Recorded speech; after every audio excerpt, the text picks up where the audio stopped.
first time today, we're hearing from former Trump campaign manager Corey Lewandowski addressing a sexual assault claim filed against him. Singer and potential congressional candidate Joy Villa is accusing Lewandowski of hitting her twice on the buttocks at a Trump International hotel party last month. And while she waits to meet with detectives in Washington next week about that complaint, Lewandowski mounted this defense earlier today on the Fox Business Channel. A lot of people are wondering why someone who's so close to President Trump as you are, someone who's been rooting for President Trump like Joy has, what would motivate her? What do you think is motivating her with these accusations where she says she has at least 2 witnesses? You know, Charles, that's a question for her. I'm not here to speak for Joy. What I am here to do is to speak for me. And what I am going to do is to let the process play forward, just as you did when you're accused of sexual harassment in your own case. All right, joining me now is Susan Percio, Republican strategist, Mike Morey, former communications director for Senator Chuck Schumer. Susan, let me start with you. Just have you react to the increasing prominence here of Corey Lewandowski. He's got a new book out with David Bossie, so he's been making the rounds, but it seems like he's come back into favor in some way. How much does this stand to scuttle it, the allegation levied against him? Well, it's not the first allegation made against him. Let's not forget that there were charges brought against him for him physically hitting a reporter. So this is, now we're looking at an act of behavior, a pattern of behavior, and from someone who we know is a big Trump supporter. I found what Corey Lewandowski did on air to the person interviewing him was rather just beyond rude. It was just, he wouldn't even answer the question. He was just trying to deflect a little bit.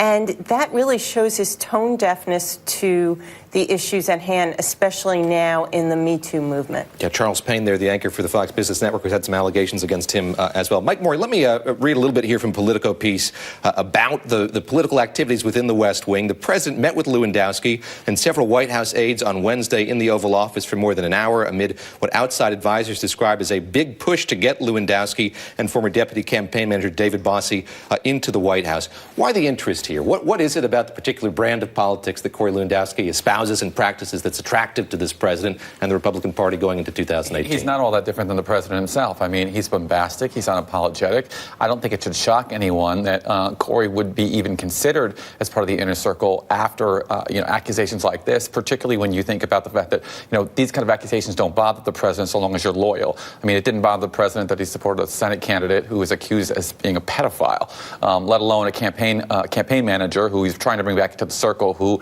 has clearly, at least according to a Trump supporter, been involved in sexual assault. So I'm not surprised. I think that he likes to surround himself with sycophants. I think Corey is one of those folks. I think he is similar to Trump in style and in politics. So I would not be shocked that he's trying, and I wouldn't be shocked if he doesn't succeed. Susan, that was one anecdote there about White House interest in Corey Lewandowski. There were these 2 pieces in the New York Times and the Washington Post about another meeting at the White House that took place in front of the president that got rather heated, a conflict.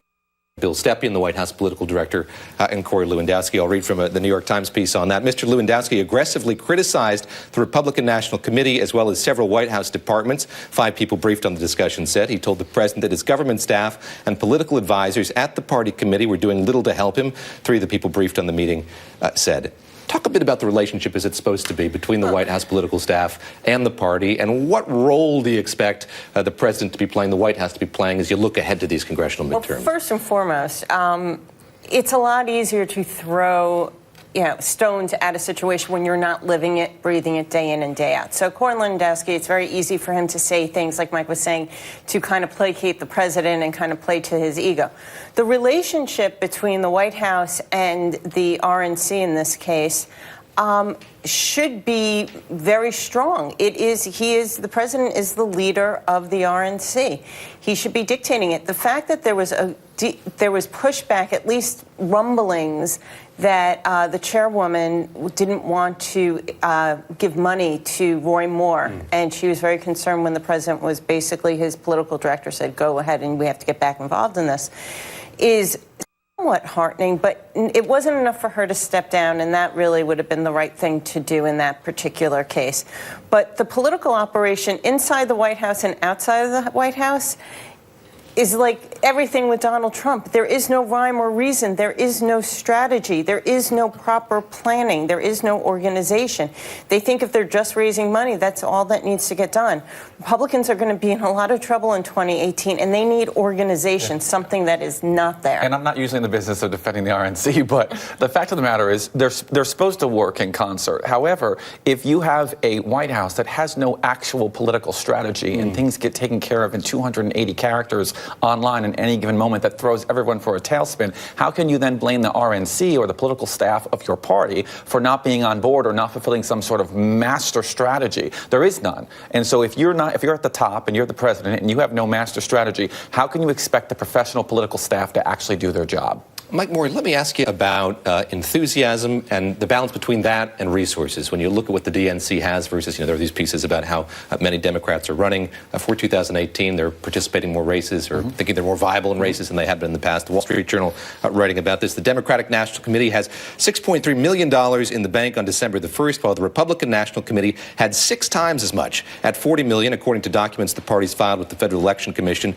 In November, the DNC posted its worst fundraising amount for the month in a decade. How big a deal is this? How worried does that make you? You've got the enthusiasm or the resources there to match. Look, the party in power of the White House will always raise more money, so that's just a given. I think if you look historically, just in 2016, Hillary Clinton did by far better at raising actual campaign contributions than Donald Trump did, and yet look who's in the White House. I think enthusiasm overall will take the day. I think what you're seeing here, similar to what you saw in 2010, is you've got people from dog catchers to local coroners to auto body mechanics who all decided we're running for office because we can't take it.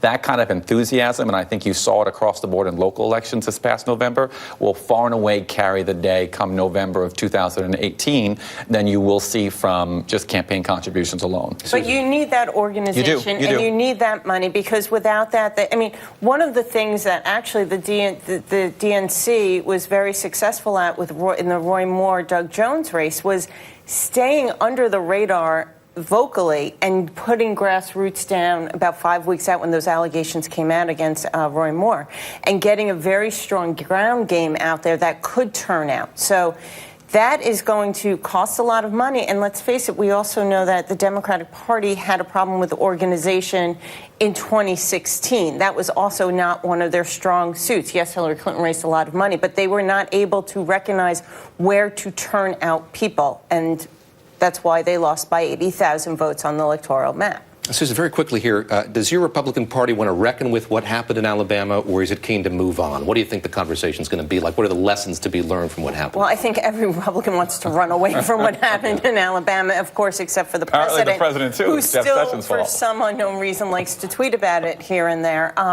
Republicans want to move far away from it.